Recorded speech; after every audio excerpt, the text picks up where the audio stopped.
This video is brought to you by Miniature Market. Thousands of board games, miniatures, and paints, discount prices at miniaturemarket.com.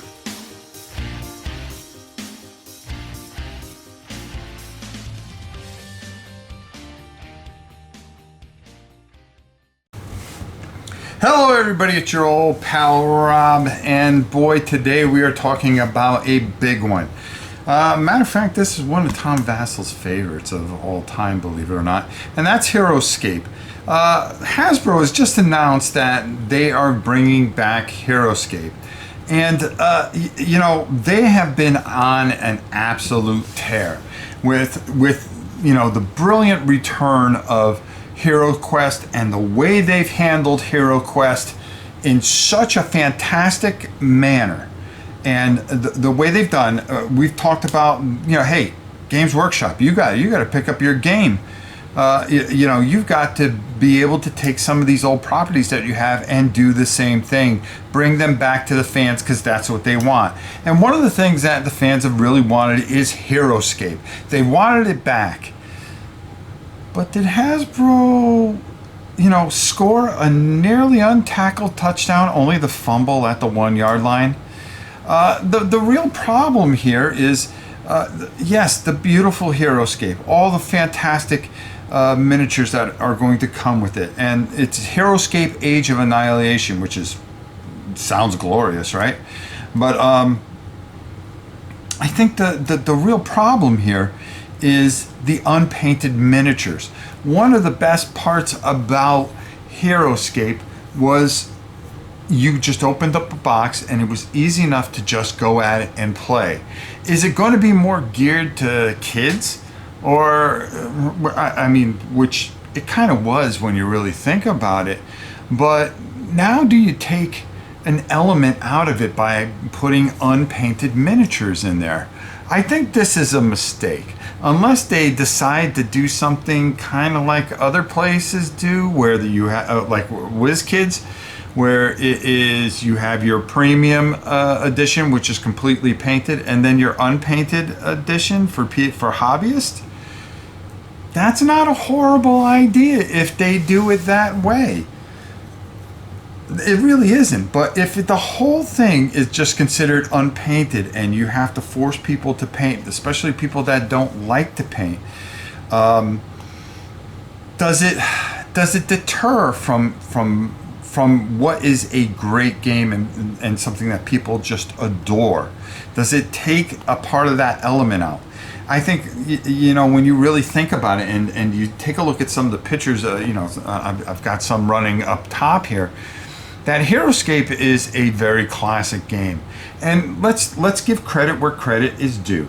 Hasbro is doing every single thing right. A lot more than a lot of companies. They see potential in their old products and how much people love them and Avalon Hill. I mean, I can't wait to see what they're going to bring back from Avalon Hill. You know, some of the old properties that they possibly could get very interesting in the next year, especially if they keep this momentum going. But when you make small little gaffes, sometimes they are huge gaffes. And by just saying, hey, we're going to give you unpainted miniatures, is almost kind of lazy in a way. I would like, you know, but you know, there could be a lot of things to that. Cost, having them painted in China and whatnot, you know, with the current situation of everything it is, you know, maybe we just give them a little slack here and let's see what they're going to do. But the minute I heard unpainted miniatures with that, and listen, it doesn't matter to me because I always painted all my miniatures. But I always think of that person out there that is a diehard fan and goes, okay, I'm going to get a whole bunch of gray plastic or red and blue plastic, you know? Does it take away from the game for you? Does it now put additional stress to have those painted or have somebody paint them for you? Or, you know, to really build out the theme of it, to have it painted, because it really does. When you have something painted nice and it's on the field, it really makes a difference. And let's also take a look at the fact that, you know, the original minis weren't the greatest in the world as far as paint jobs. That's okay. They did what they had to do, and they did a great job doing it. Personally, I think we need to learn a lot more, but this is a fantastic step in the right direction. They are doing all the right things. And boy, Hasbro, if you can just keep up this momentum and keep doing what you're doing, I think this is like one of the greatest comebacks of all time as far as companies are concerned in board gaming. You know, Hasbro was there way before a lot of these companies. Went away for a while. You know, Avalon Hill kind of went away for a while. I mean, they put stuff out, but let's face it, they weren't contenders. They weren't up there with the big boys throwing punches. And now here they come with two of their most historic properties, and man, they have come out swinging. If they can just keep doing this, keep doing the right things, I think, you know, this is something that you know, look at the possibilities with Heroscape and you know, the second edition. I mean, it's endless. Look at the possibilities with Heroes Quest. It is endless.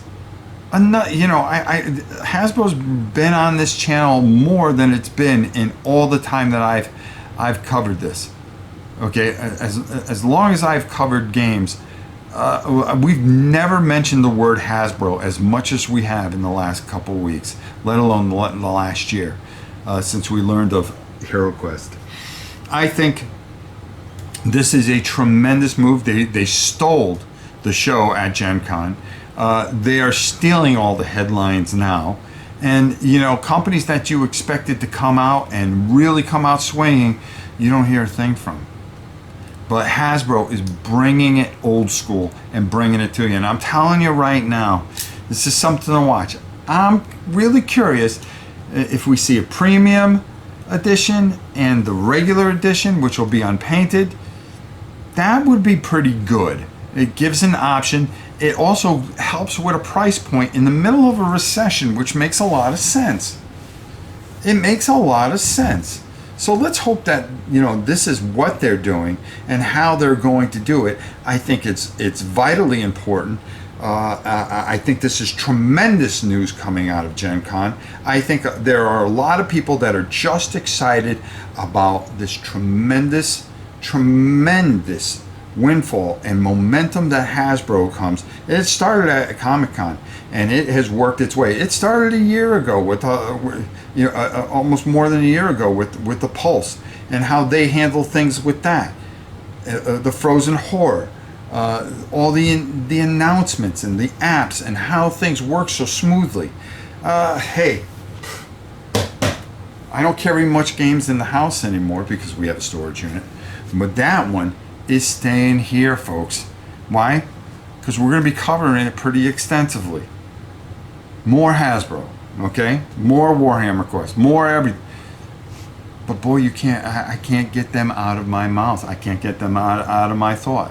That's the kind of momentum that you create when you are excited about things that are coming and that they are doing as a company. They are headed in the right direction. Heroscape Age of Annihilation. Sounds great. I'm looking forward to it. I can't wait to see what's next. Second edition of Heroscape is on its way soon. Look for more information here. As we get it, we will bring it to you. But I will tell you this. A little bump in the road, but let's see how they handle it. Heroscape. For all of those, I hope you enjoyed some of the pictures. And until next time, and when we hear more news, we will bring it to you as quickly as possible. Until next time, it's your old pal Rob. We'll see you soon, everybody.